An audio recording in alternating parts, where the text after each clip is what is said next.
आज की इस वीडियो में मैं डिस्कस करूंगा एक बहुत ही इंटरेस्टिंग टॉपिक को दोस्तों, ए एंड द।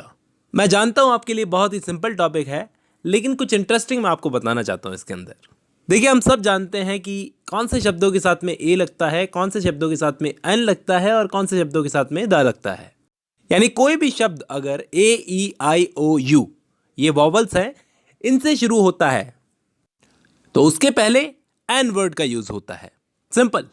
तो अगर मैं आपसे पूछूं, बहुत ही इंटरेस्टिंग चीज है, यूनिवर्सिटी और अम्ब्रेला ये दोनों यू वर्ड से शुरू हो रहे हैं, यानी कि वॉवल से शुरू हो रहे हैं।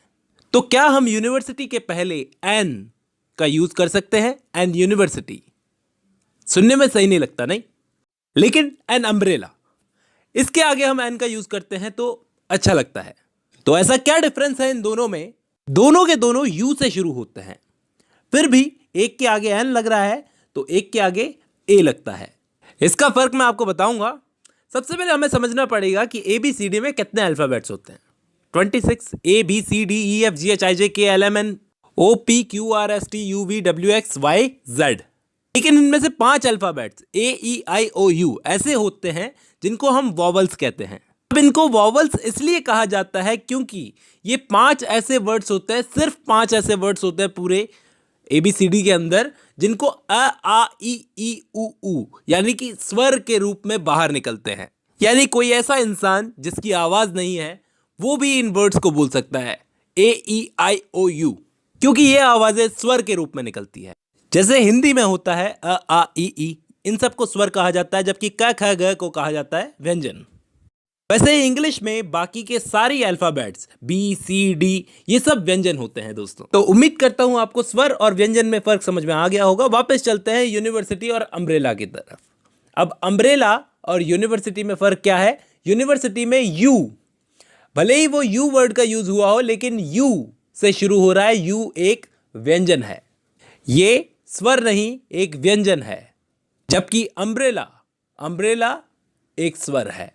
अब सवाल यहां पर यह आता है कि क्यों हम अम्ब्रेला के आगे एन लगाते हैं? हमें जरूरत क्या है एन लगाने की, जबकि हम ए लगा सकते हैं अम्ब्रेला। लेकिन दोस्तों एक बार बोलकर देखो, अम्ब्रेला अम्ब्रेला का साउंड मिक्स हो रहा है। ज्यादातर लोग ये पता ही नहीं लगा पाएंगे कि 2 बार अ बोला गया है। इसलिए डिफरेंस बताने के लिए एन का यूज किया जाता है। दोनों में डिफरेंस करने के लिए एन का यूज किया जाता है। जैसे कि मैं अगर बोलूं कि वो एक एमबीबीएस है, अब यहां पर एम वर्ड का यूज हो रहा है, लेकिन शुरू हो रहा है अ वर्ड से, एमबीबीएस, तो ही इज एन एमबीबीएस। लेकिन जहां तक बात है द वर्ड की, तो द वर्ड क्यों यूज किया जाता है? द वर्ड यूज किया जाता है दोस्तों किसी को इंपॉर्टेंस देने के लिए। किसी भी खास चीज के लिए हम द वर्ड का यूज करते हैं, जैसे द गंगा। लेकिन ध्यान रखने वाली बात यह है कि यहां पर द का यूज कभी किसी कंट्री के साथ में, कभी किसी कंट्री के नाम के साथ में, कभी किसी शहर के नाम के साथ में नहीं किया जाता। उम्मीद करता हूं इस वीडियो ने आपको कुछ नया सिखाया होगा। आज की वीडियो में बस इतना ही।